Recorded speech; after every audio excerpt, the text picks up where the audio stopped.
chapter 3 at 1 Samuel chapter 18. Meron pong isang 5 taong gulang na batang lalaki na umuwi sa kanilang bahay galing sa paaralan at pinagmamalaki na sabihin sa kanyang lola na siya ang pinakamagaling sa kanilang klase. Siyempre, ang reaksyon ng kanyang lola ay tuwang-tuwa para sa kanyang apo. Tinanong ng lola, yan ba ang sinabi ng teacher mo? Sumagot yung bata, hindi po. Ako ang nagsabi kay teacher na ako ang pinakamagaling sa klase. Kung bakit yun ang introduction ko, mga kapatid, ay dahil may mga tao na tinitiyak o gusto nilang ipaalam sa lahat ng tao na sila ay isang espesyal na tao. Hindi basta-basta lang, hindi pangkaraniwan lang. Amen? Kaya meron silang gagawin o sasabihin para sila ay mapansin. At ang tawag natin dito, mga kapatid, ay, tingin kayo lahat sa akin, ang tawag natin dito ay insecurity. Insecurity. Amen. Amen? Basahin natin ang ating dalawang main text. First time ata ito na dalawa ang gagamitin nating main text.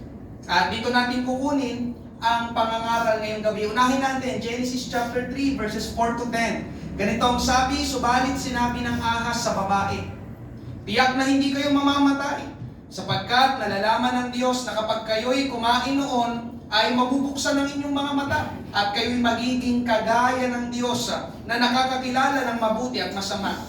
Kaya't nang makita ng babae na ang bunga ng punong kahoy ay mabuting kainin, nakakalugod sa paningin, na dapat nasain upang maging matalino, siya ay pumitas ng bunga nito at kinain ito. At binigyan din niya ang kanyang asawa na kasama niya at siya'y kumain. At parehong nabuksan ang kanilang mga mata at nalaman nilang sila'y mga hubada. Magkasama silang nagtahi ng mga dahon ng puno ng igos at kanilang ginawang palakip. Narinig nila ang tinig ng Panginoong Diyos na lumalakad sa halamanan sa malamig na bahagi ng maghapon. Nagtago ang lalaki at ang kanyang asawa sa Panginoong Diyos sa mga punong kahoy sa halamanan. Tinawag ng Panginoong Diyos ang lalaki at sa kanya sinabi, saan ka naroon?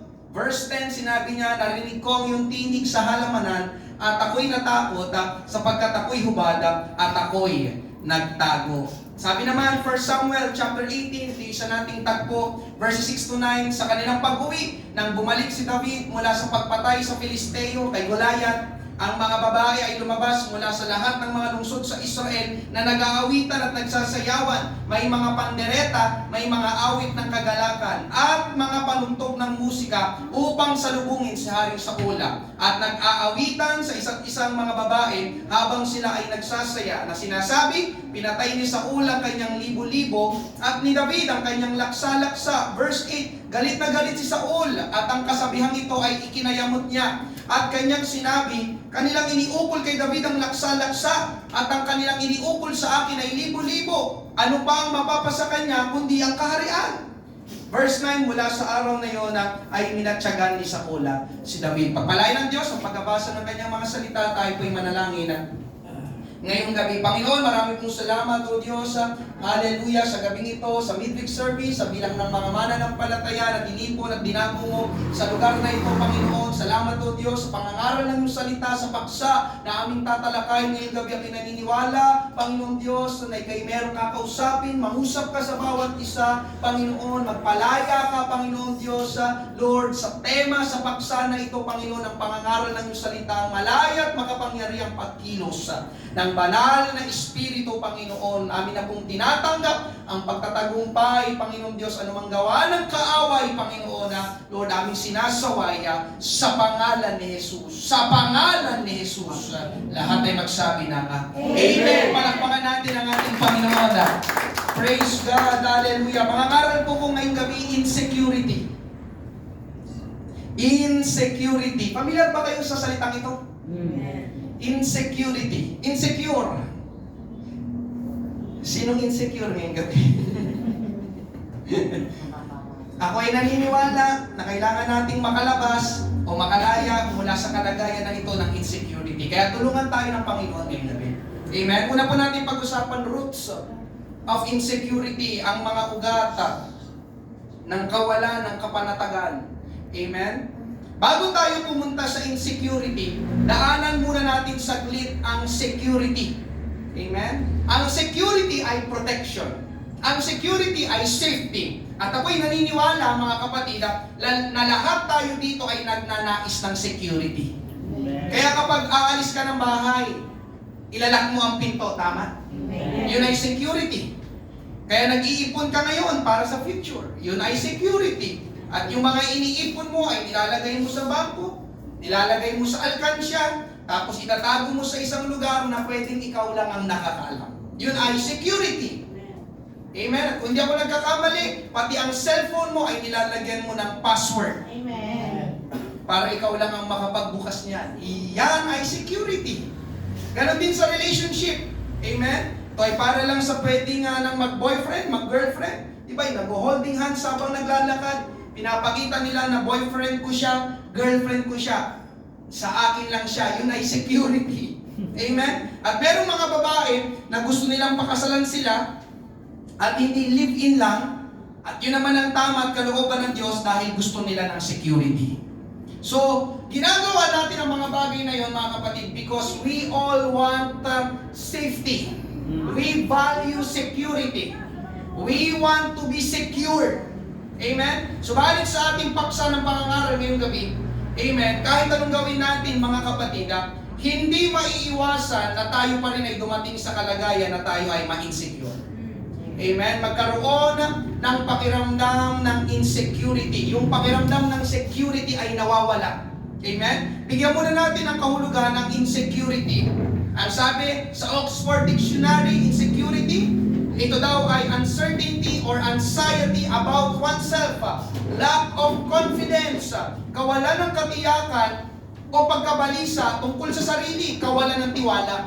Amen? Ito insecurity. Ikaw ay walang tiwala sa iyong sarili. Amen? Sino dito walang tiwala sa iyong sarili? Yung lack of confidence, hindi ka panatag sa iyong mga sasabihin, sa iyong mga gagawin. Sabi naman sa isa pang kahulugan, yung WebMD, insecurity is a feeling of inadequacy. Amen? O ito daw yung not being good enough. Ang kawalan ng kapanatagan ay isang pakiramdam ng kakulangan o hindi sapat. Pakiramdam mo ikay kulang, pakiramdam mo ikaw ay hindi sapat, amen, ang tawag dyan ay insecurity. At makikita natin, itong dalawang kahulugan na ito sa binasa nating mga tagpo sa Bible.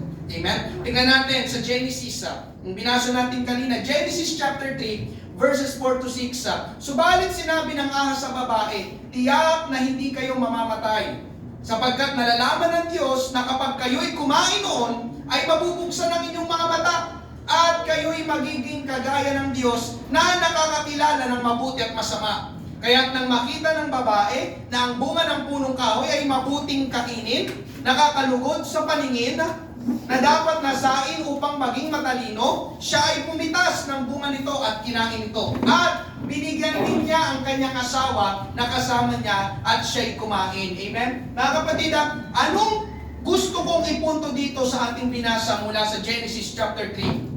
Amen? Ito po yung tagpo, mga kapatid, bago ang kasalanan. Amen? Ulitin ko po, ito po yung tagpo bago ang kasalanan.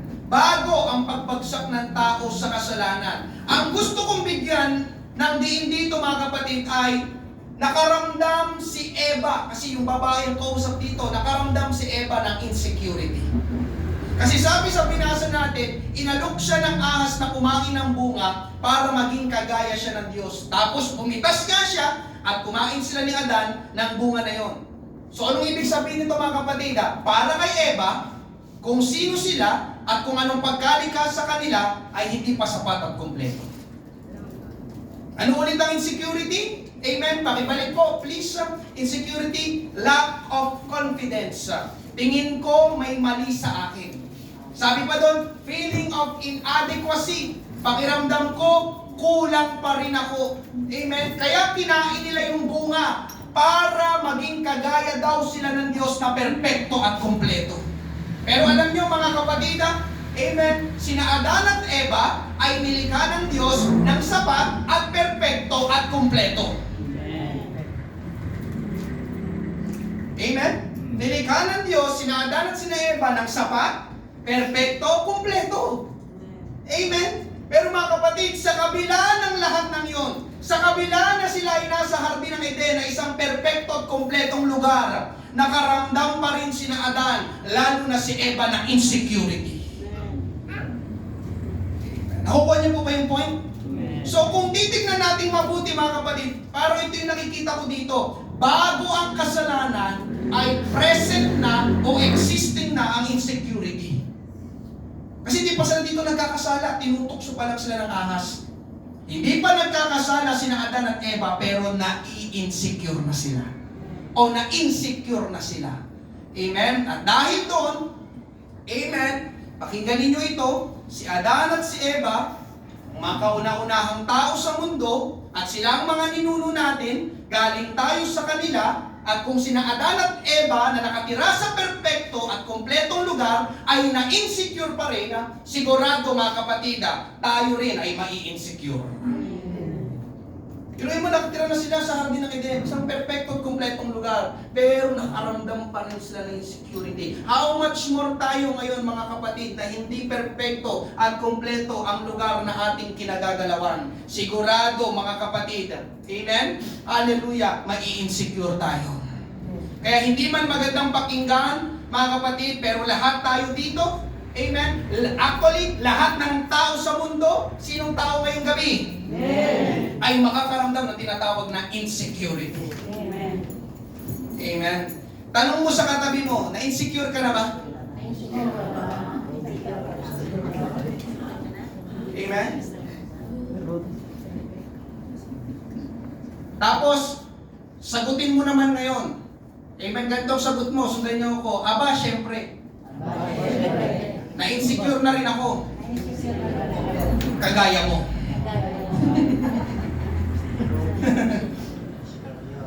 Mga kapatid, lahat tayo dito nakaramdam na ng insecurity.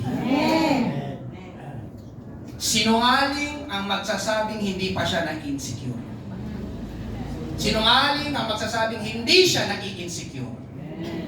Sabi nga dyan sa inyong harapan, insecurity is everyone's battle. Insecurity is everyone. Bawat isa, bawat tao.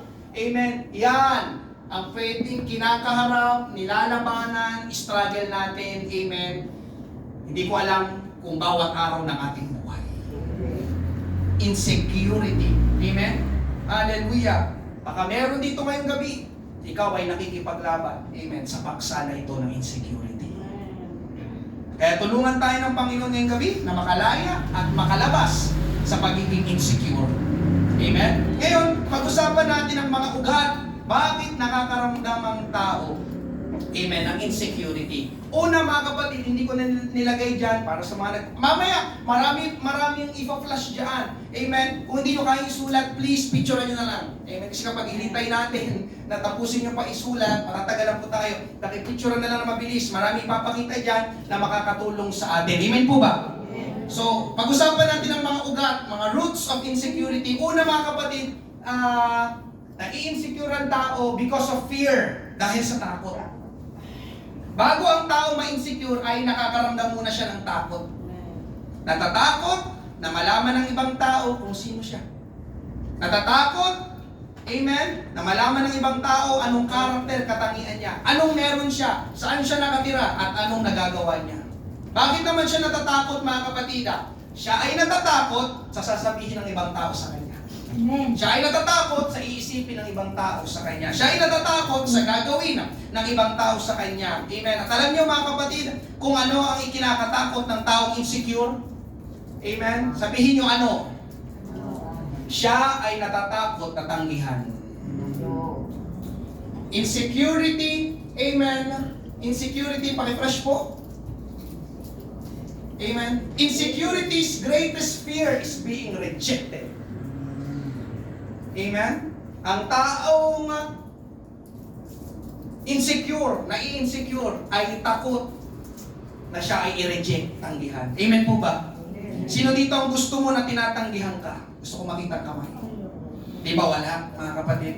Kaya ang tao, pakinggan nyo ito, kaya ang tao gustong maging perpekto at kumpleto sa paningin ng ibang tao. Dahil ayaw natin ang tinatanggihan. Ayaw natin ang napapahiya. Ayaw natin ang pinapanihin. Amen? Tulad sa introduction kanina, yung 5 taong gulang na batang lalaki, siya na mismo ang nagsabi sa teacher niya na siya ang pinakamagaling sa klase. Teacher, amen, I am the best student in your class. Sabi teacher, oh, coming from you. Amen? At pag uwi na sa kanilang bahay, yun na rin ang sinabi niya sa lola niya. Amen? Gusto niya, biruin nga, bata pa lang. Gusto niya, siya na agad ang pinakamagaling. Inaangat ang sarili. Amen? Ganun din si Eva, mga kapatida. Siya ay kumain ng bunga. Bakit? Dahil pakiramdam niya, hindi siya tatanggapin ng Diyos kung sino siya, kung hindi siya magiging kagaya ng Diyos. Di ba kanok sa kanya, Eva, kainin yan. Kayo ay magiging kagaya ng Diyos. Amen? Insecurity. Hallelujah. Isingit ko lang po ito, mga kapatida. Merong pag-aaral na ginawa noong 2019 na sa England, ang tawag ay Confidence Matters, na nagpapakita na 62% ng mga lalaki ang insecure. Sino mga lalaki ngayong gabi? 62%. At 79% ng mga babae ang insecure. So mas mataas sa babae. Kaya tingnan nyo, mga kapatid, amen?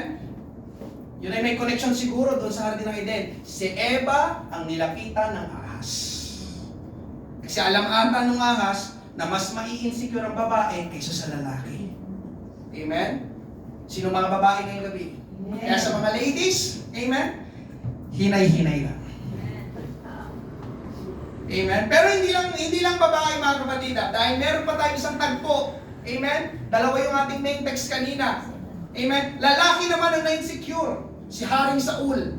1 Samuel 15:30, sumagot si Saul, nagkasala ako, nakikiusap ako, parangalan mo ako sa harap ng mga tagapamahala ng aking mga mamamayan at ng buong Israel sa pamamagitan ng pagsama sa akin sa pagsamba sa Panginoon ng iyong Diyos. Amen. Para maunawaan po natin itong ating binasa, ito po yung tagpo na sumuway si Haring Saul sa Diyos. Amen. Kapag binasa niyo po yung bago dumating dyan sa chapter 15, amen, ang utos ng Diyos ay papatayin lahat ng kalaban nila. Tao at hayop. Lalaki, babae, matanda, bata, walang ititira. Amen. Yun ang utos. Pero hindi sinunod ni Haring Saul. Kaya nagalit ang Diyos, pati ang propeta na si Samuel ay nagalit din sa kanya. At itong binasa natin ay sinaway siya ni Samuel, nirebuke siya ni Samuel, Haring Saul. Amen. Nagalit ang Diyos sa iyo, hindi ka sumunod sa Kanya. Kaya simula ngayon, amen, aalisin na ang kaharian sa iyo. Sabay nag-walk out si Samuel. Pero ito naman si Haring Saul, amen, hinablot siya bigla si Samuel para sabihin na parangalan pa rin siya. Amen. Dahil kaharap dito ni Haring Saul ang maraming tao at siya ang hari. Amen. Parang pinahiya siya ni Samuel. Hindi ka sumunod sa Diyos. Kaharap ng maraming Israelita. Ito naman si Haring Saul. Amen. Ang concern niya ay yung kanyang sarili lang. Teka lang, Samuel, pinahiyaan mo ko sa lahat ng mga tao dito. Bakit mo ko nirebuke? Amen. Ngayon, bago kang malis, parangalan mo muna ako. Piruin mo, nagkasala na siya. Gusto pa niya, parangalan pa siya. Amen. Alam niyo kung bakit? Dahil ayaw ni Haring Saul mapahiya. Iniingatan ni Haring Saul ang pangalan niya. Iniingatan ni Haring Saul ang reputasyon niya. Kaya natakot siya sa ginawa ni Samuel na pinahiya siya sa harap ng mga tao. Baka ano na lang ang sabihin ng ibang tao. Baka ano na lang ang isipin ng ibang tao. Baka tanggihan siya ng mga Israelita. Amen? At simula noon, mga kapatid, ay hindi na nawala ang insecurity kay Haring Saul. Kaya pagdating sa ating main text sa 1 Samuel chapter 18, nang marinig niya ang awitan ng mga babae, nakaramdam ng takot si Haring Saul. Takot na masigit na si David sa kanya. Takot na agawin ni David ang kaharian sa kanya. Amen. Kaya ang sabi, mga kapatid, minatyaga ni Haring Saul si David. Na insecure na si Haring Saul kay David. Amen. So na-insecure ang tao dahil sa takot. Amen. Ano na lang kaya sasabihin nila? Natatakot ako na baka tanggihan nila ako. Ikalawa, mga kapatid, saan ba nag-uugat ang insecurity? Amen. Nag-uugat ang insecurity sa ating mga naririnig. Amen. Because of what we heard. Ang tao ay nagsisimulang ma-insecure dahil sa kanyang narinig. Genesis chapter 3 verse 4, subalit sinabi ng ahas sa babae. May sinabi yung ahas sa babae kay Eva kung kaya't na-insecure si Eva. 1 Samuel 18 verse 7, at nag-aawitan sa isa't isa ang mga babae habang sila ay nagsasaya na sinasabi. May sinabi yung mga babae sa kanilang kanta kung kaya't na-insecure si Haring Saul. At ngayong gabi mga kapatid, totoo din yun sa bawat isa sa atin. May mga narinig tayo na sinabi ng iba tungkol sa atin kung kaya't na-insecure tayo. Nandiyan ba po ba kayo? Amen. Amen. Alam mo, bakit hindi mo gayahin ang kapatid mo? Amen. Ouch. Tama ba? At hindi mo gayahin ang kapatid mo. Tingnan mo yung pinsan mo. Narinig. Ay, alam mo, ang taba mo. Ang itim mo. Ang liit mo. Ang bababa ng grades mo, no? At 20 lang palang baon mo. Ah, diyan ka pala nag-aaral. Ah, yan pala trabaho mo. Oh, parang luma na yung damit mo. Parang yung sapatos mo, parang ano na yan, laos na. Tama ba? Oh, yung buhok mo pumuputi na, oh. Oy, teka. Oy, pinipimple ka, oh. Amen po ba? At marami pang iba. Kaya pag uwi mo sa bahay nyo, uupo ka sa sala, o kaya papasok sa kwarto, at magsisimulang isipin yung mga narinig mo na sinabi sa'yo, at titingin ka sa salamin para tignan ang iyong sarili.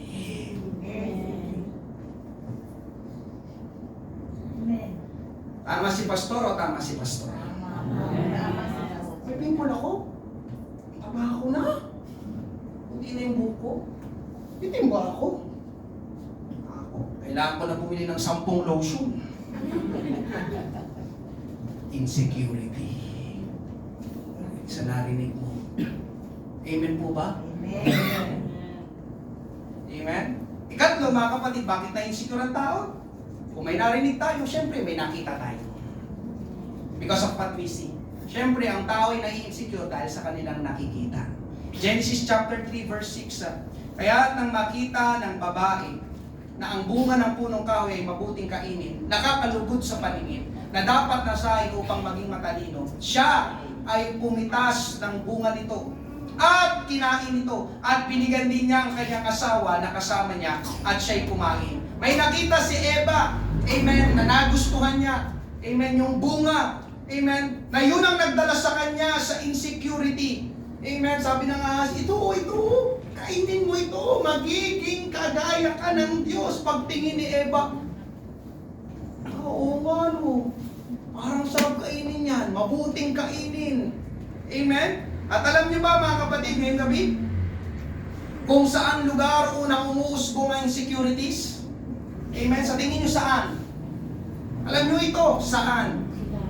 Saan? Saang lugar unang umuusbong ang insecurities? Saan? Naririnig ko na. Saan? Alam niyo yan. Araw-araw niyo yung pinupuntahan. Araw-araw niyang dinadaanan. Araw-araw niyang binubuksan. Saan? Saan? Anong meron niya sa cellphone? Ano? Saan? Ano? Social media.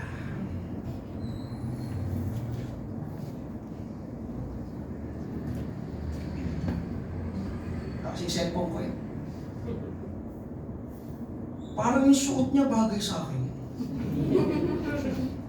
Ganda ng sapatos. Bibili rin ako nun. Amen. Buti pa sila oh. Nasa ibang bansa. Oh, may asawa na para si Juan. Oh, nakabili na ng bahay si Juan. Oh, may bagong sasakyan si Juan. Ang ganda ng trabaho ni Juan. Kilala niyo si Juan? Tanong niyo sa mga Cebuano, kilala nila si Juan. Amen? Pero habang tinitignan mo yung mga photos na yon sa social media, gaya ng Facebook, hindi mo namamalayan na i-insecure ka na sa kanila para sa sarili mo. Amen? Hindi ka mag-amen ngayong gabi, nararamdaman ko pinakausap ka ng Panginoon. Amen po ba? Amen? Hallelujah. Dahil nakita. Amen? Hallelujah. Ngayong gabi, pag-usapan naman natin pangalawa. Amen? Things people do because of insecurity. So alam natin yung mga pinagmulan ng insecurity. Amen? Ang mga gagawin ng tao dahil nai-insecure sila. Amen? At gusto ko pong ipaalam ngayong gabi, mga kapatid, sa bawat isa, na ang gagawin ng mga taong insecure ay palaging mali. Ulitin ko. Amen? Ang gagawin ng mga taong insecure ay palaging mali. Andiyan pa po ba kayo? Amen. Una, amen, things people do, they will hide. Sila ay magtatago. Amen. Ang mga taong insecure ay mahilig magtago. Amen? Genesis chapter 3 verse 10, sinabi niya, narinig ko ang iyong tinig sa halamanan at ako'y natakot sapagkat ako'y hubad, sabi ni Adan, at ako'y nagtago. At ako'y nagtago. Amen. Narito sina Adan at Eva, nang sila'y kumain ng bunga na pinagbabawal ng Diyos kainin, at dahil sa ginawa nila, sila ay natakot, at sa kanilang takot, sila ay nagtago. Saan nagsimula ang saan nagsimula? Amen, sa insecurity. Kanina sa first point, takot ang isa sa pinagmumula ng insecurity. At dahil sa kanilang insecurity, sila ay nagtago. Bakit nagtago sina Adan at Eva? Dahil nakita nila ang sarili nila na sila ay hubad. Pero nung hindi pa sila nai-insecure, wala pa, hindi pa sila bumagsak sa kasalanan. Amen? Sila'y nakahubad pero walang problema, walang issue. Amen. Pero dito mga kapatid, nang sila'y mahulog na sa tinatawag na insecurity, nakita nila ang kanilang sarili na sila ay hubada. Amen. Kaya sila ay nagtago. Ibig sabihin ng hubad ay nahayag, na-expose. Nakita nila ang totoong sila. Nakita nila ang kanilang pagkakamali. Nakita nila ang kanilang pagkukulang. Nakita nila ang problema sa kanila. At ayaw nila yun ipakita sa Diyos. Kaya nagtago sila. Amen. Hallelujah. Pero mga kapatid, sabi ko nga, nung hindi pa na-insecure sina Adan at Eva, hindi naman nila tinataguan ng Diyos kahit nakahubad sila. Hindi sila nahihiya, panatag sila, pero nang pumasok na insecurities kina Adan at Eva, doon na sila nagtago. Alam niyo kung bakit mga kapatid? Sapagkat meron silang ayaw ipakita at ayaw ipaalam sa Diyos. Kasi wala pa namang ibang tao noon, sila pa lang ang unang dalawang tao. Kaya sila'y nagtatago sa Diyos. Amen po ba? At wala yung pinagkaiba sa ginagawa ng mga tao ngayon. Dahil sa insecurity, nagtatago ang tao. Ulitin ko, dahil sa insecurity, nagtatago ang tao. Pastor, anong tinatago nila? Tinatago ng mga tao ang totoong sila. Kaya nakita yung title kanina, maskara. Tinatago ng mga tao ang totoong sila. At dahil hindi sila magpapakatotoo, sila ay magsisimulang magsinungaling. Magsinungaling sa ibang tao. Na ganito sila, okay sila, may alam sila, kahit hindi naman. Amen po ba? Sa madaling sabi mga kapatid, magaling magpanggap ang mga taong insecure. Magaling magpanggap ang mga taong insecure. Amen. Kaya tignan nyo sa Facebook. Amen? Ang Facebook ay isang lugar kung saan maraming tao ang nagpapanggap. Narinig nyo ba yan? Nagpapanggap na masaya sila kahit hindi naman. Nagpapanggap na mayaman sila kahit hindi naman. Nagpapanggap na matalino sila kahit hindi naman. Amen po ba? Amen? Nag-caption ng English sa Facebook. Pero galing naman sa ChatGPT. Hindi ko alam kung ano yun, hindi ko pa nasusubukan yun, pero ayon sa mga trending sa mga kabataan yun ay, amen, ay kung kailangan mo ng English essay, ay punta ka lang daw doon. sila na, grabe ang technology ngayon, amen? Hallelujah, just one click away, ay nandyan ang sagot, ang galing mag-English siya. Pero sabi nila, mahahalata mo na yun ay galing sa internet lang. Amen? Tapos pansin nyo ba mga kapatid, pagkukuhanan tayo ng picture, pakinggan nyo ito, pagkukuhanan tayo ng picture, titignan mo muna yung sarili mo sa picture. Tapos kapag nakita mo na nakapikit ka sa picture, ayaw mo i-post. Picture ulit! Diba? Picture tayo lahat ngayon, di ba? Tapos pagkakita mo, uy, nakapikit ako!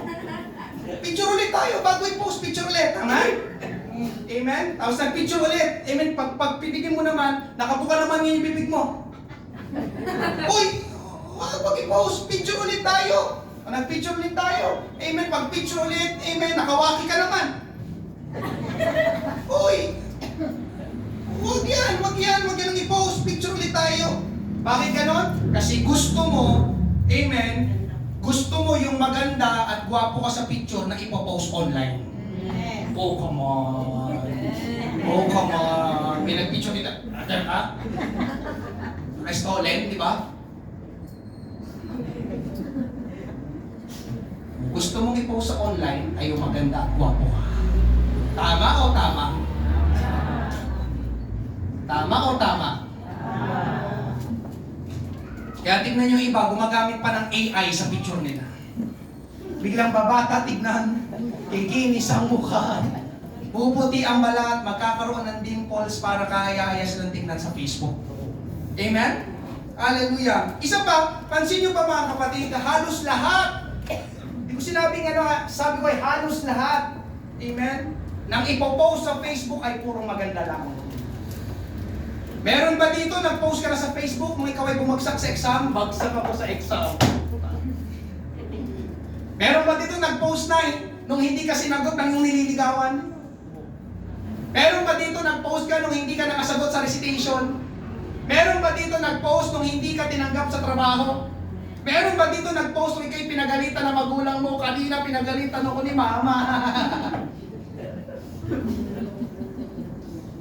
Meron ba dito nag-post kung ikaw'y nadulas sa kalsada at marami nakakita at nagtawanan? Wala.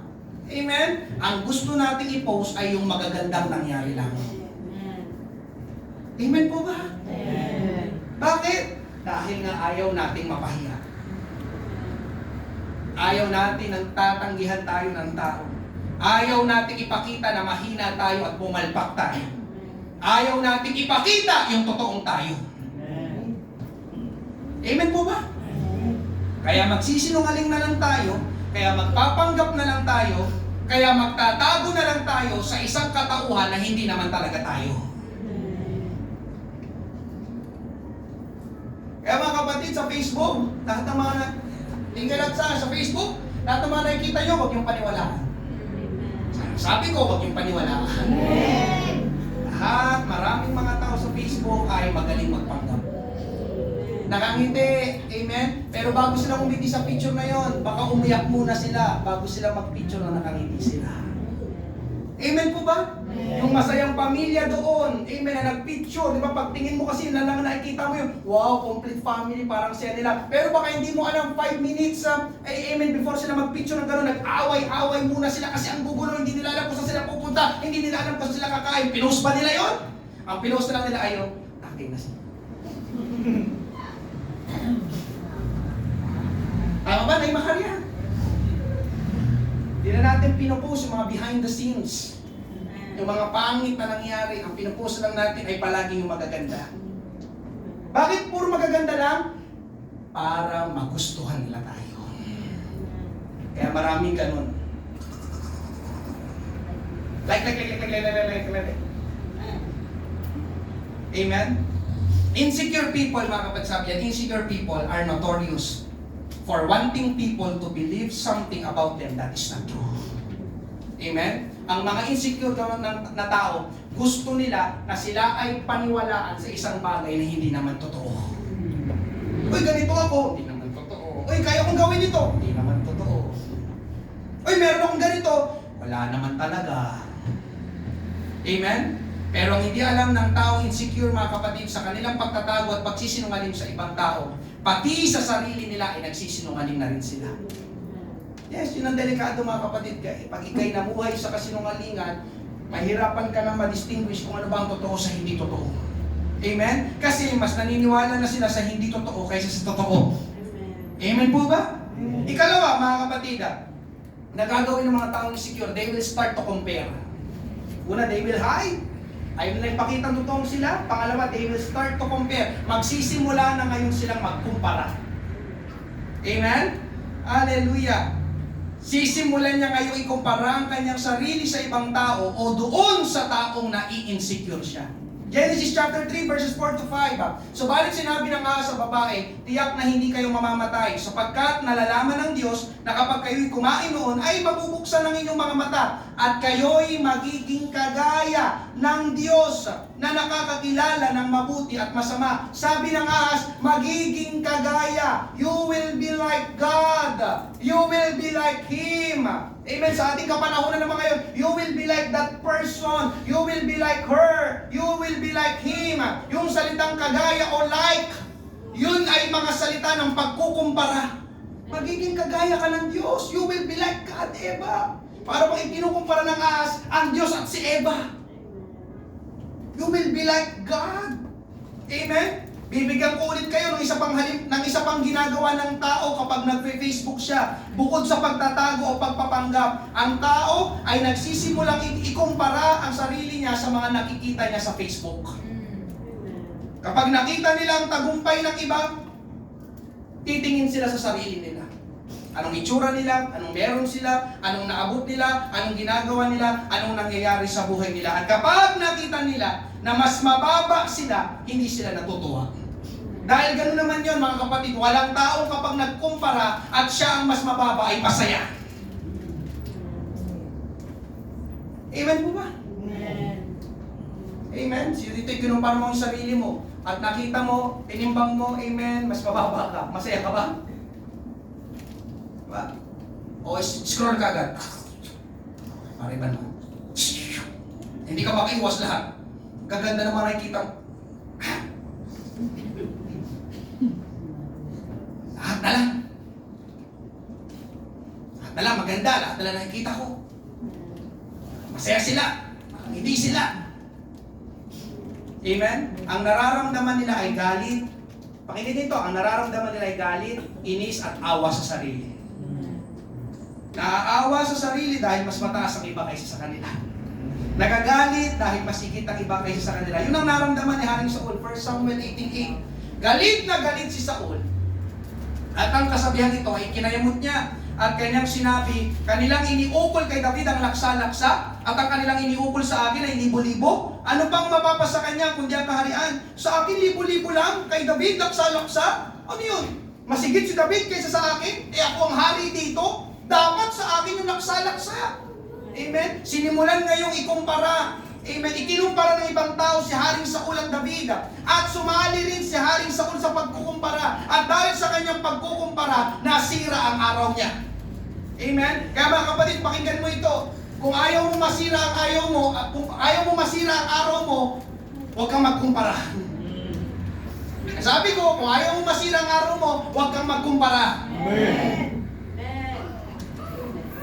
Kasi ang insecurity, mga kapatid, ang insecurity, pakinggan nyo ito, lahat sa lahat naman tiktunos, maraming tayo makukuha ngayong gabi sapagkat kasama natin ang ating Panginoon.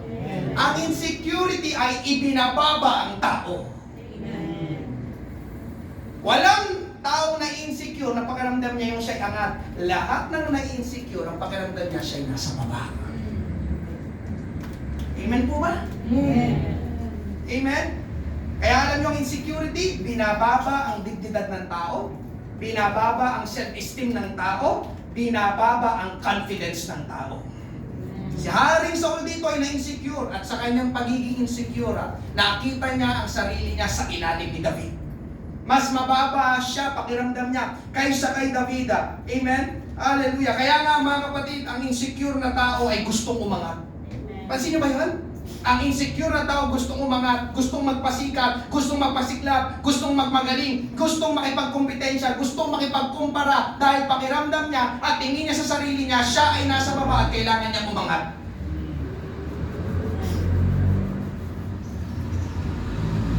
Sino ngayong gabi nakakaramdam ng gano'n? Gusto mong umangat.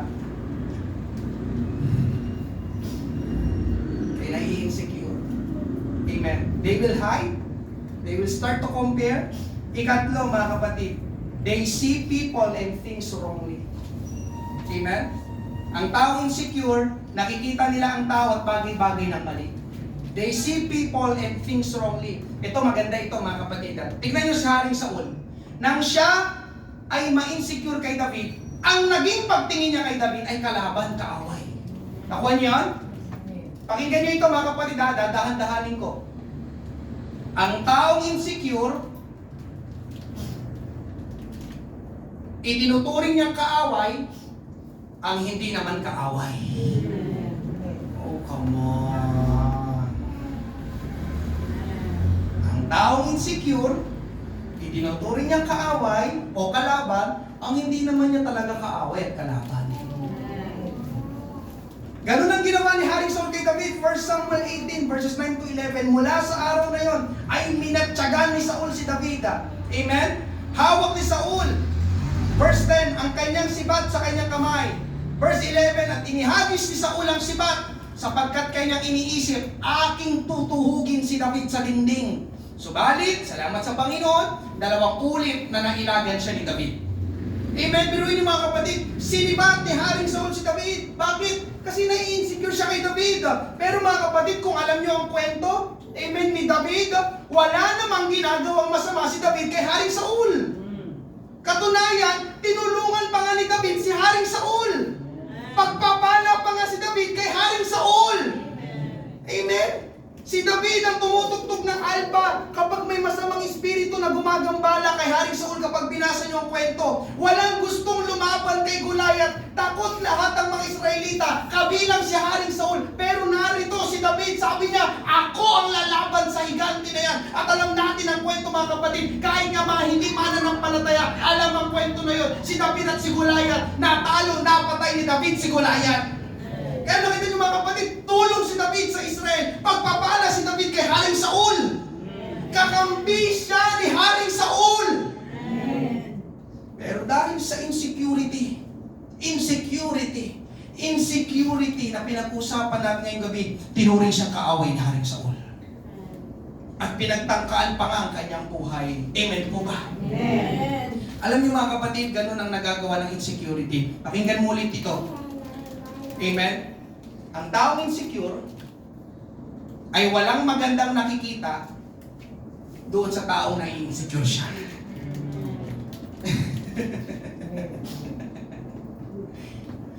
Ang taong insecure ay walang magandang nakikita doon sa taong nai-insecure siya. Amen? Lahat sa paningin niya ay pangit at masama yung ginagawa ng tao na yun. Amen po ba? Halukin ka ng tulong, hindi natin tatanggapin kasi galing sa Kanya. Amen, Brother Joseph, no? Thank you, Brother Joseph. Alokin ka ng trabaho, ayoko kasi galing sa Kanya. Alokin tayo ng pagkain, ayoko. Galing sa'yo. Amen. Kung sa ibang tao, tatanggapin ko yan. Pero di ba siya ka? Binuhin mo, tinulungan ka, binigyan ka. Kaya dahil na-insecure ka sa Kanya, kalaban, kaaway ang tingin mo sa Kanya. Andiyan pa po ba kayo? Maganda po yung topic. Amen. Di ko kailangan ng tulong niya. Pero ang totoo, kailangan mo ang tulong niya. Ang totoo, nai-insecure ka lang sa Kanya. Amen? Hallelujah. Ano ulit ang insecurity? Ayaw natin ang nagmumukhang kawawa. Ayaw natin ang napapahiya. Ayaw natin ang minamaliit. Amen po ba? Hallelujah. Ika-4 mga kapatid. Hallelujah. They get stuck. Amen. They get stuck. Ang taong insecure ay naiipit. Ano ibig sabihin ng stuck? Parang nanatili na lang siya sa kalagayan na yun. Siya na-stuck, naipit. Saan siya naiipit? Naiipit, kakaisip sa taong insecure siya. Amen? Anong iniisip nila? Paano nila may higitan yung tao na yun? Amen po ba?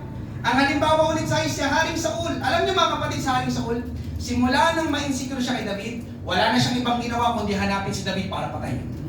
Basahin yung kwento sa 1 Samuel. Amen? Mababasa niyo sa 1 Samuel chapter 18 hanggang 1 Samuel. Amen?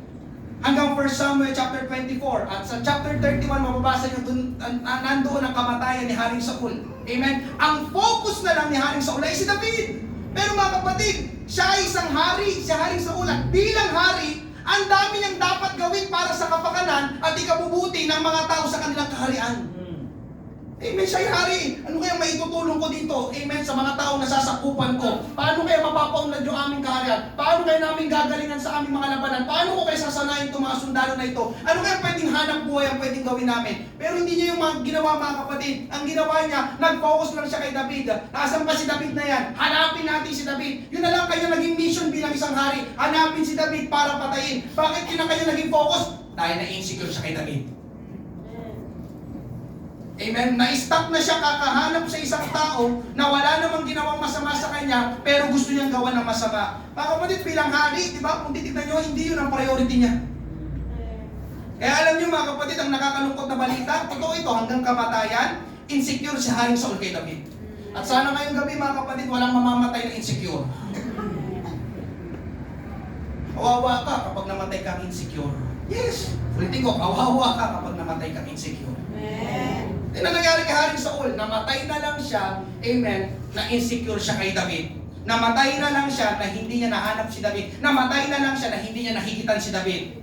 At namatay siya na mali ang focus. Namatay siya na hindi niya nagawa ang mga dapat niyang gawin bilang hari. Yun ay pwede rin mangyari sa atin kapag tayo ay tinamaan ng pagiging insecure. May dapat tayong mas pagtuunan ng pansin, pero hindi natin pinapansin dahil ang pinapansin natin ay yung mga tao insecure tayo. Amen po ba? Amen mga kapatid, kapag yan ay nagpatuloy, mai-stuck ka dyan, maiipit ka dyan, at nakikita mo na lang ang sarili mo na hindi umuusad, walang paglago, walang pagunlad, walang pagbabago. Yan ang insecurity. Natikto niyo ba yung apat na yan? Mga kapatid, so anong dapat natin gawin para hindi tayo manatiling insecure? Amen? Mga kapatid, ulitin ko, lahat tayo dito makakaramdam ng insecurity. Nakakaramdam ng insecurity. Tingin ka lang sa paligid mo, may insecure ka na. Tama si pastor o tama si pastor?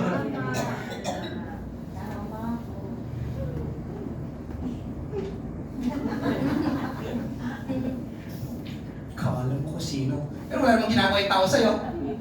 Nakatayo lang. Amen po ba? Amen. Atarko na tayo. Mga kapatid, kailangan nating makalaya sa insecurity. Pangatlo, pag-usapan natin, breaking out from insecurity. Breaking out, makalabas, makalaya sa insecurity. Amen? Ito po ay tatlo na kailangan natin gawin para makalabas o makalaya sa insecurity. Una, amen, stop comparing yourself to other people. Basic, stop comparing yourself to other people. Tigilan mo yung pagkukumpara mo sa iyong sarili sa ibang tao. Amen po ba? Amen. Amen. Ganda na ito mga kapatid. Pa-flash ulit, pa-picture lang. Nothing can kill contentment and feed insecurity like comparison. Amen. Ang ibig sabihin daw niyan mga kapatid, ang pumapatay daw ng kakontentuhan o kasiyahan at nagpapakain sa insecurity ay pagkukumpara. Kapag ikay nagkukumpara, pinapakain mo lalo ang insecurity mo. Amen po ba? Amen? Kaya kung lagi tayong magkukumpara, itatabi ang sarili natin sa iba, titignan ang pagkakaiba natin sa iba, lagi tayong mai-insecure sa iba. Kapag lagi mo itatabi ang sarili mo sa iba, lagi kang mai-insecure. Kapag ikukumpara mo ang sarili mo sa iba, lagi kang mai-insecure. Amen? Sabi ng 2 Corinthians chapter 10 verse 12, salamat sa salita ng Panginoon, hindi namin ibinibilang o ikinukumpara ang aming sarili sa mga iba na mataas ang tingin sa sarili. Mga hangal sila dahil sinusukat nila at kinukumpara ang kanilang sarili. Mga kapatid, sabi ng Bible, hangal o mangmang ang taong ikinukumpara ang sarili niya sa iba. Hangal, mangmang. Amen? Sino dito gusto mong tawagin ka ng Diyos na mangmang? Hangal. Amen? Stop comparing yourself to other people. Amen? Mga kapatid, Hindi natin kailangan ikumpara ang sarili natin sa iba. Bakit, Pastor? Dahil wala naman tayong dapat patunayan sa kanila. Narinig ko ba yun? Amen? Lagi yung tandaan nito, mga kapatid. Lagi yung tandaan nito. Kahit anong gawin mo, kahit anong gawin mo, may masasabi at masasabi pa rin ang tao tungkol sa iyo.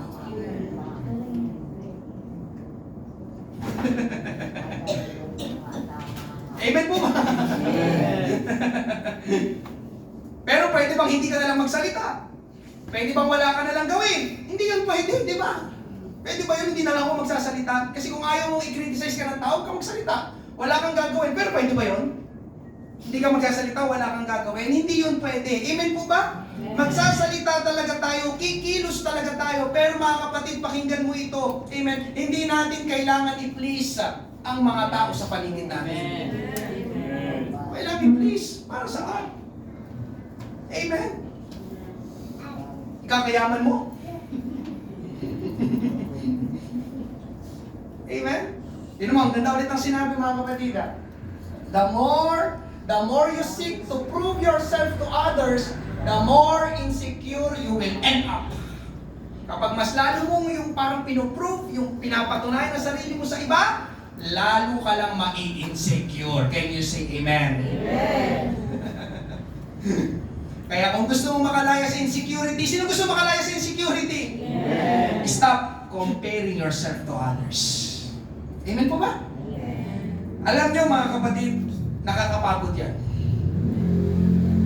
Yung lagi mong kinukumpara ang sarili mo sa iba, nakakapagod yan.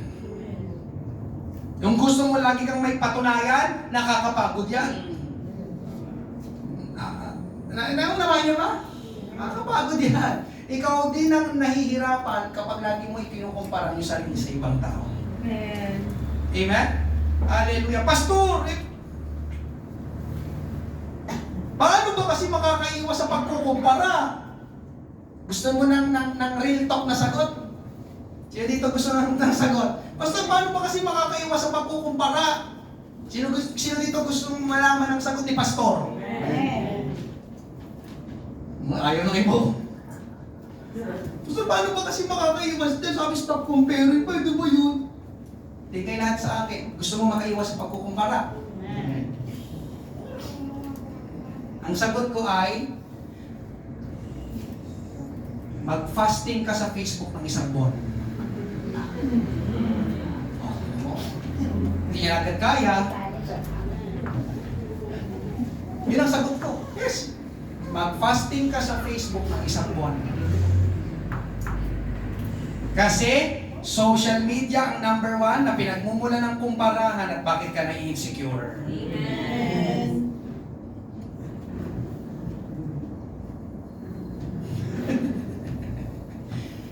Kaya lagi ko sinasabi dito sa church, ang friends ko lang nata sa Facebook, ewan ko, 5 ba? Dinagdagan nata ni Urlit, inat si Joseph. Sabi ko, wag mo i-accept si Joseph.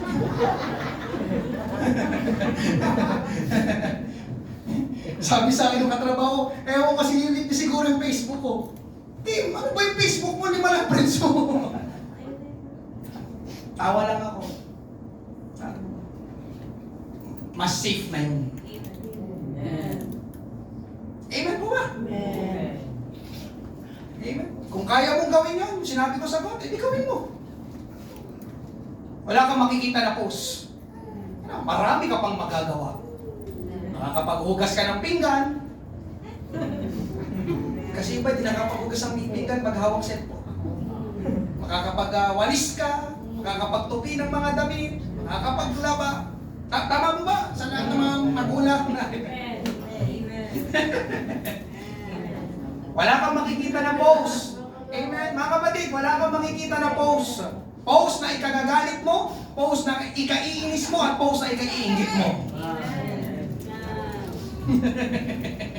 Ikalawa mga kapatid, use the measuring stick in God's kingdom. Measuring stick sa Tagalog ay panukat. May panukat ang sanlibutan ito. Pero ang gamitin nating panukat ay panukat sa kaharian ng Diyos. Matthew chapter 25 verses 14 to 15. Sapagkat tulad sa isang tao na maglalakbay, tinawag niya ang kanyang sariling mga alipin at ipinagkatiwala sa kanila ang kanyang mga ari-arian. Ang isa ay binigyan niya ng 5 talento, ang isa ay 2 at ang isa ay 1. Sa bawat isa ay ayon sa kanyang kakayahan. Pagkatapos ay humayo na siya sa paglalakbay. Mga kapatid, amen, nabasa natin, iba-iba ang kaloob na binigay ng Diyos sa bawat tao. Iba-iba ang talento na binigay ng Diyos sa bawat tao.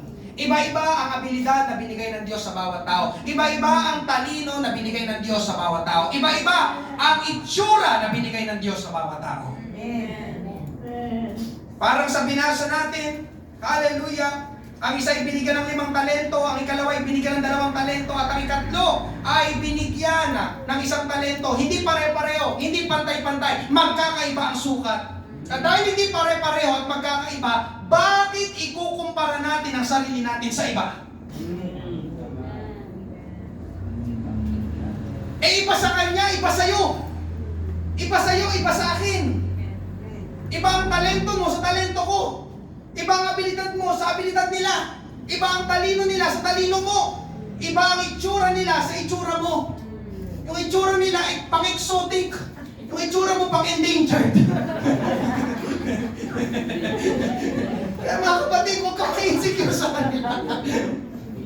Ano ba, hinawa ko yun? Tamos makilong na. Sa kanila kasi pang-exotic, sa'yo pang-endangered. Tayo lang kayo. Amen. Nandiyan pa po ba kayo? Di ba? Mga kapatid, ang punto ko dito, pakinggan nyo ito sapagkat lagi ko itong sinasabi sa aking Mrs. Caroline. Kung saan tayo nilagay ng Diyos, pagbutihin natin. Amen. Lagi sasabi ko kay Caroline, kung saan tayo nilagay ng Diyos, pagbutihin natin. Halimbawa, halimbawa ko na lang yung pagpapastor, yung ministry. Dito kami nilagay ng Panginoon sa Pateros. Kaya sabi ko sa kanya, pagbutihin natin ang ministry dito sa Pateros. Bakit tayo makikialam sa ibang mga church? May mga kanya-kanya silang church na hinahandle, hinahawakan. Dito tayo nilagay ng Panginoon sa Pateros. Dito tayo mag-focus sa Pateros. Amen. Basic as that. Easy as that. Amen. Iba sila, iba tayo. Iba, I mean, yes, isang fellowship, pero baka may, amen, diba? Baka may ibang gawain sila doon na hindi natin ginagawa. Amen po ba? Pero ang concern ko ay dito sa Pateros. Sapagkat ako'y nagpapastor dito sa Pateros. Amen. Hallelujah. Mga kapatid, pakinggan mo pa ito. Hindi tayo nilikha ng Diyos para mamuhay sa buhay ng iba. Amen. Narinig mo ba yun? Hindi tayo nilikha ng Diyos para mamuhay sa buhay ng iba.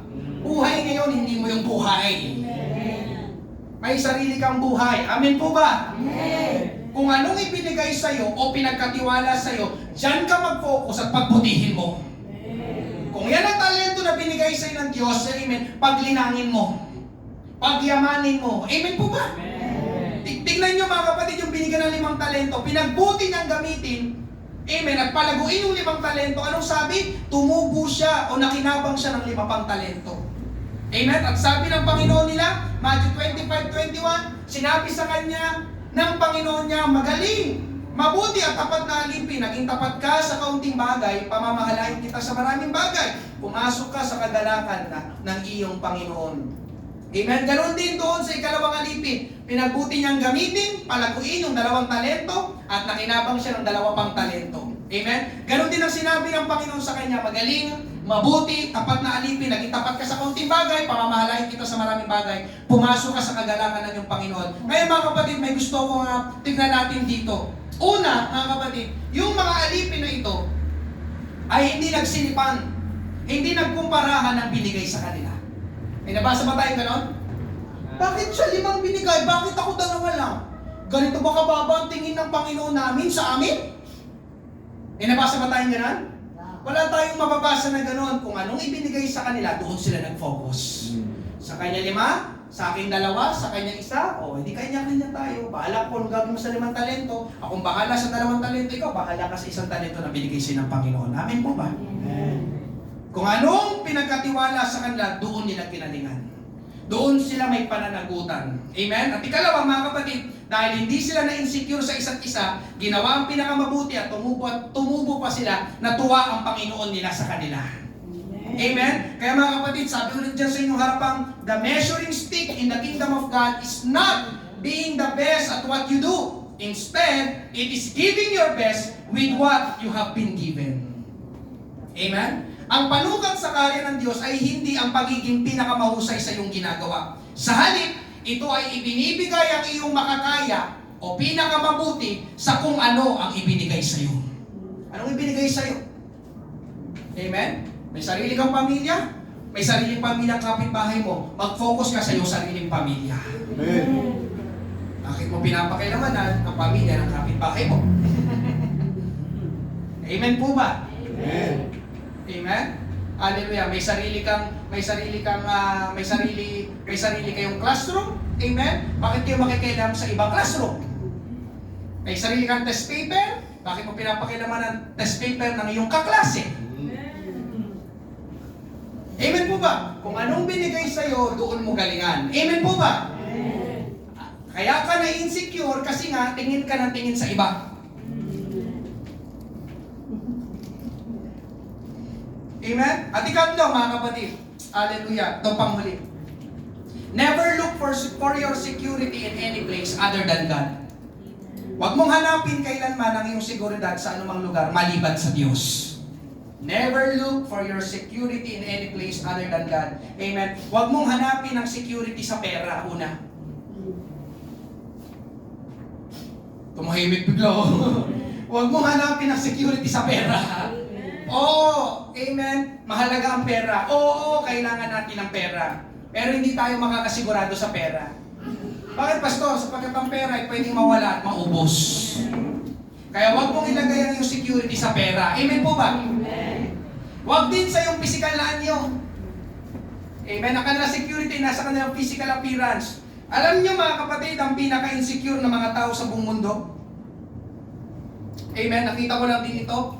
Sabi ko, ay, oo nga no. Tama. Amen. Ang mga pinaka-insecure na tao sa mundo ay dalawa. Una, yung mga fashion model. Pangalawa, yung mga bodybuilder. Alam niyo yung mga fashion model, yung mga rumarampa sa red carpet, nagmo-model. Siyempre, kailangan, di ba mga kapatid? Amen. Dapat maganda, dapat matangkad, dapat flawless ang balat. Di ba? Kapag ikaw ay nasali doon, mga kapatid, I believe kung ano, kapag nasali ng isang babae doon, halimbawa sa fashion model, naniniwala ako, mga kapatid. Amen? Talagang ingat na ingat siya sa kanyang sarili. Baka nga makagat lang ng lamok, ayaw niyang pumayag. Tama ba? Kasi baka makita yung legs ko, may pula dito, kinagat ng lamok. Lalo na ngayon, malamok na sapatero. Sabi ko, ito na naman kami sa panahon ng taglamok. Tapos yung mga bodybuilder, di ba? Pansinin niyo ba yung buhat ng buhat para lumaki na lumaki yung kanilang muscle? Yung kanilang mga muscle?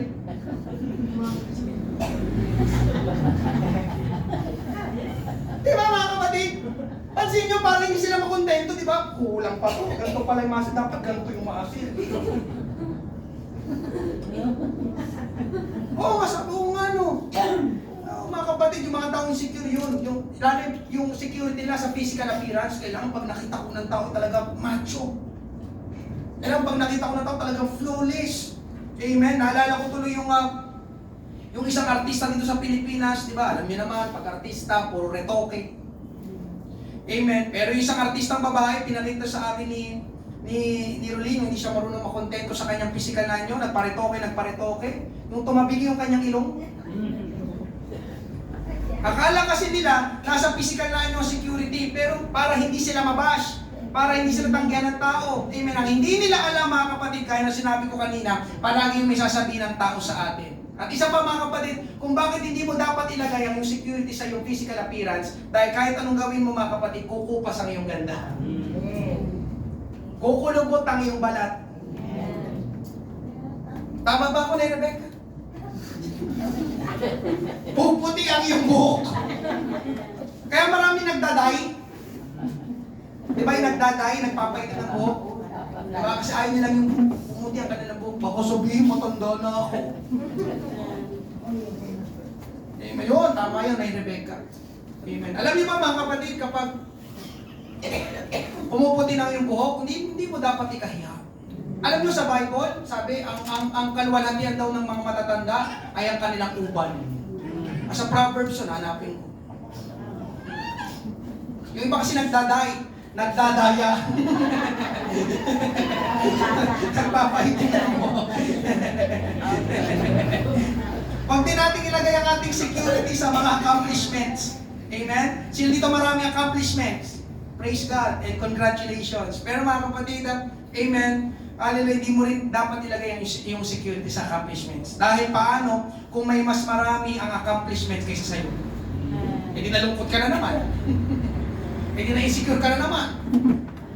Grabe, 5 yung trophy niya, sa akin 4 lang. Amen? At isa pa mga kapatid, hindi naman lahat ng accomplishments mo ay magugustuhan ng tao. At ang mga accomplishments ay kumukupas din at lumilipas. Ang tamang security ay nasa Panginoon. Sabihin mo sa katabi mo, secured ka sa Panginoon. Nung nilikha ng Diyos sina Adan at Eva, pakinggan nyo ito mga kapatid, na noong nilikha ng Diyos sina Adan at Eva, wala nang kulang sa kanila. Wala. Naroon sila sa lugar na lahat ng kailangan nila nandoon. Meron silang karunungan na kagaya ng sa Diyos na pangalanan ni Adan ang lahat ng mga hayop. Magkasama sina Adan at Eva para alagaan at bantayan ang hardin ng Eden. At higit sa lahat, naroon ang Diyos kasama nila. Ka-fellowship nila, may relationship sila. So ano bang kulang doon? Amen? Ganon din kay Haring Saul. Siya ang hari. Amen? Hindi naman si David. Bakit siya magagalit kay David? Amen?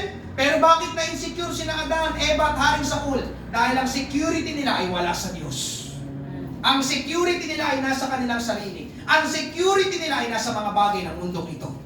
Amen? Tingnan nyo mga kapatid si Pedro. Nung siya'y lumakad sa ibabaw ng dagat, basahin natin, Matthew chapter 14, verses 28 to 30. Sumagot sa kanya si Pedro at nagsabi, Panginoon, kung ikaw iyan, ipag-utos mo sa akin na lumapit sa iyo sa ibabaw ng tubig. Sinabi niya, halika. Kaya bumaba si Pedro sa bangka at lumakad sa ibabaw ng tubig patungo kay Jesus. Praise God. Sino dito nakalakad na sa ibabaw ng tubig? Verse 30, ngunit nang mapansin niya ang hangin, natakot siya. At nang siya'y papalubog na, ay sumigaw siya, Panginoon, iligtas mo ako. Amen. Si Pedro ay nakalakad sa ibabaw ng tubig. Paano siya nakalakad? Dahil nakafocus lang siya kay Jesus. Pero, nang siya ay biglang mag-iba ng focus, tumingin sa laki ng alon, naramdaman ang lakas ng hangin, nagsimula siyang matakot. At dahil sa takot, mga kapatid, siya ay lumubog. Yun ay larawan ng security at insecurity. Amen. Ikaw ay secure habang nakafocus ka sa Panginoong Hesus. Pero, pakinggan mo ito, sa oras na ibaling mo ang focus mo sa ibang tao, sa ibang bagay, at maging sa sarili mo, magsisimula kang ma-insecure. Amen? Si Pedro, mga kapatid, na insecure sa hangin. Si Pedro, mga kapatid, na insecure sa alon, kaya natakot siya at lumubog. Alam niyo, mga kapatid, nakakapagpalubog ang insecurity. Di ba nga, nakakababa ang insecurity, nakakapangliit ang insecurity. Para kay Pedro, kaya ko ba ito? Matutuloy ko pa ba yung paglakad? Magagawa ko ba ito? Pero hindi nakita ni Pedro, mga kapatid, nakailang hakbang na siya sa ibabaw ng tubig. Tsaka pa siya biglang na-insecure. Amen? Nakakalakad na siya sa tubig. Alam niyo, totoo din yun sa atin. Habang ikaw ay namumuhay para sa Panginoon, amen, listen, habang ikaw ay namumuhay para sa Panginoon, makakarinig ka na sasabihin ng mga tao. Makakakita ka ng ginagawa ng mga tao. Kapag nilagay mo ang focus sa sinasabi at ginagawa nila, mai-insecure ka. Ganito ba talagang maging born again? Magagawa ko ba talaga ito? Matatanggap ba nila ako? Uy, grabe, ang layo na ng narating nila, pero ako parang ganito pa rin. Meron na silang ganito, ganyan, ganon. Ako, ganito pa rin. Mga kapatid, ilagay mo ang sitwasyon mo kay Pedro na naglalakad sa ibabaw ng tubig. Habang may sinasabi ang hangin, habang may ginagawa ang alon, huwag mong pansinin. Huwag kang magpapa-stuck, magpapa-ipit. Diretso ka papunta kay Jesus. Ang focus mo ay kay Jesus lang. Bakit? Dahil na kay Jesus ang totoong security natin. Amen? Alam niyo mga kapatid, ang Panginoon hindi nagkukumpara. Ang Panginoon hindi nagmamalaki. Ang Panginoon tanggap tayo. Ang Panginoon mahal tayo. Ang Panginoon pinapahalagahan tayo. Kaya kapag ang security natin ay ang Panginoon, hindi natin kailangan magtago. Amen po ba? Kapag ang security mo ang Panginoon, hindi mo kailangan magtago. Hindi mo kailangan magpanggap. Hindi mo kailangan magkumpara. Hindi mo kailangan masamain ang iba at hindi natin kailangan ma-insecure sa iba. Kapag ang iyong security ay nasa ating Panginoon. Dahil, mga kapatid, hindi mahalaga kung anong sinasabi ng ibang tao sa iyo dahil ang mas mahalaga ay kung anong sinasabi ng Panginoon tungkol sa iyo. Hindi mahalaga kung anong iniisip ng ibang tao sa iyo dahil ang mas mahalaga ay kung anong iniisip ng Panginoon tungkol sa iyo. At ang iniisip ng Panginoon tungkol sa iyo, mabuting plano. Jeremiah 29:11, sapagkat nalalaman ko, sabi ng Panginoon, ang mga pag-iisip na aking iniisip sa inyo, mga pag-iisip tungkol sa kapayapaan at hindi tungkol sa kasamaan, upang bigyan kayo ng pag-asa sa inyong huling wakas. Amen? Tandaan po natin mga kapatid itong tatlong ito para makalabas at makalaya tayo sa insecurities. Stop comparing yourself to other people. Use the measuring stick in God's kingdom and never look for your security in any place other than God. Mga kapatid, ngayong gabi, mahal tayo ng ating Panginoon. Amen. Wala tayong dapat ipagmalaki at patunayan sa ibang tao. Amen?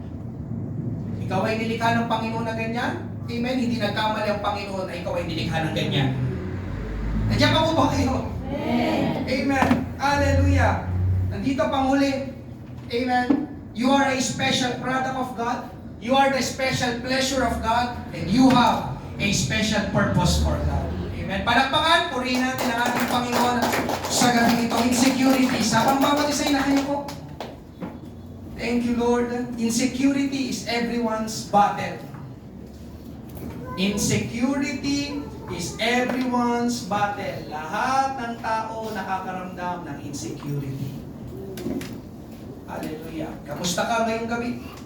O baka kanina lang ay nakaramdam ka na ng insecurity.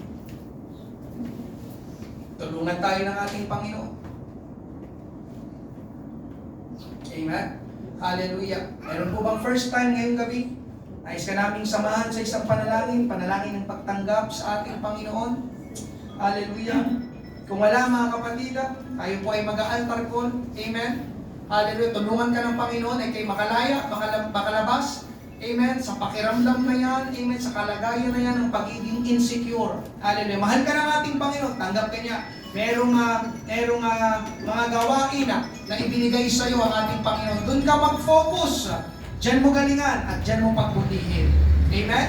Hallelujah. Ilubuksan po natin ang ating altar. Delikado mga kapatid kapag tayo ay na-stuck naipit sa tinatawag na insecurity. Walang pag-unlad, walang paglago, walang pagbabago, walang pag-usap. Amen? Habang inaawit natin, amen, ngayong gabi,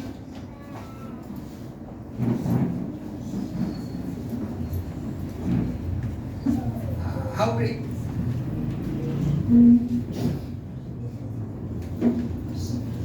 Thank you, Lord. Hallelujah. Lord, mangusap ka, O Diyos. Sa gabing ito, praise God.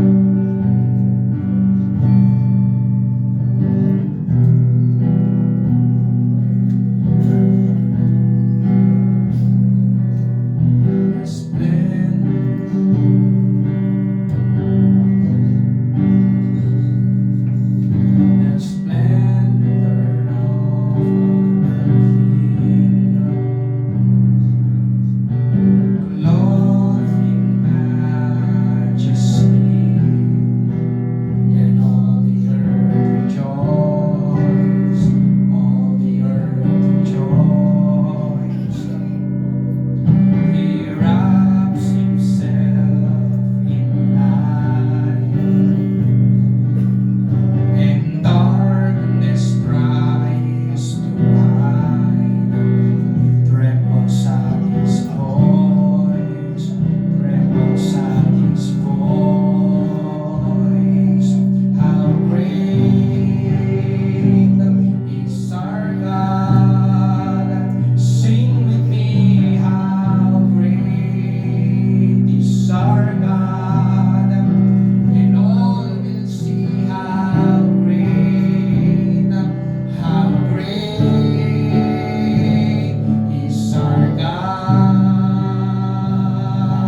Praise God, praise God, praise God. Thank you, Lord. Thank you, Lord. Hallelujah. Sa tuwing tayo ay makakaramdam ng insecurity, hallelujah, alam natin ang gagawin. Alam na natin ang gagawin. Hallelujah. Salamat. Amen. Sa pagdalo ng bawat isa, hindi kalooban ng ating Panginoon na tayo ay palaging nai-insecure. Amen. Ang insecurity ay hindi tulong. Pagpapala sa atin. Amen. Hallelujah. Tanggap ka ng ating Panginoon at kung saan ka nilagay ng Panginoon, diyan mo pagbutihin. Amen? Hindi mo kailangang ikumpara ang iyong sarili sa iba. Praise God. Bago tayo magtapos sa panalangin, Sister Cecil, pag-pray. Amen. Mag-pray ang church para sa iyo. Bukas ay babalik sila sa doktor. Tama po ba? Sister Cecil, praise God. Panalangin natin at angkinin natin ang kompletong kagalingan ngayong gabi pa lang. Praise God. Church, iunat niyo po ang inyong kamay. Amen. Kay Sister Cecil, ako'y naniniwala na merong hallelujah, gagawin ng Panginoon at merong powerful testimony. Hallelujah. Lord, si Sister Cecil, praise God. Tayo mag-pray, church. Purihin natin ang Panginoon. Lord, maraming pong salamat. Hallelujah, Jesus. Panginoon Diyos, Yes, na we makapangyarihan claim sa the lahat. miracle, Lord Jesus. Kasama ka naman namin. Hallelujah, hallelujah. Hinanapit sa iyo ang aming kapatid. Yes, Sister hallelujah. Cecil, aming Panginoon, Panginoon, na Aming inaangkin ang kagalingan, Panginoon Jesus. Aming inaangkin, Panginoon, ang iyong himala, Panginoon. Hallelujah, hallelujah. Ikaw ang aming dakilang mandagamot, Panginoon Jesus. ang kompleto at ganap na kagalingan, Panginoon, ang ipagkaloob kay Sister Cecil. Tumigil, Yes. Panginoon, ang pagturugo na ito, Panginoon Diyos. Jesus' Ang name. halaga, Panginoon, ng kabayaran ng kasalanan. Ang halaga, Panginoon, ng sakit at karamdaman. Ay Yes. tinubos mo na ng iyong banal na dugo doon sa Jesus. krus ng Kalbaryo, Panginoon. At yun ang aming inaangkin, Panginoon, sa gabi ito, Lord God, Panginoon Diyos. We claim, Lord God, complete healing, Panginoon. Yes. With your authority and dominion, inutusan namin, Panginoon, Jesus' ang sakit name. karamdaman na ito na lumayas, Panginoon. Lord, sa pangangatawan ni Sister Cecil, walang karapatan na, O Diyos, ang sakit karamdaman na, hallelujah, na pahirapan, Panginoon, ang aming kapatid na ito. Maraming salamat sa kompletong kagalingan, O Diyos. Makakarinig kami, Lord, ng dakilang patotoo, makapangyarihang patotoo galing kay Sister Cecil. Marami pong salamat, O Diyos. Lord, bukas, Panginoon, hallelujah, iyong pinagtagumpay na, Panginoon, hallelujah, Sister Cecil. Magpatuloy sila, patatagin ang kanyang pananampalataya. Sila ni Brother Lando, Panginoon, patuloy silang umasa sa iyo. Hallelujah, salamat, Panginoon, sa iyong ginawa na sa gabing ito. Ito pong aming panalangin sa pangalan ni Jesus. Amen. Praise God.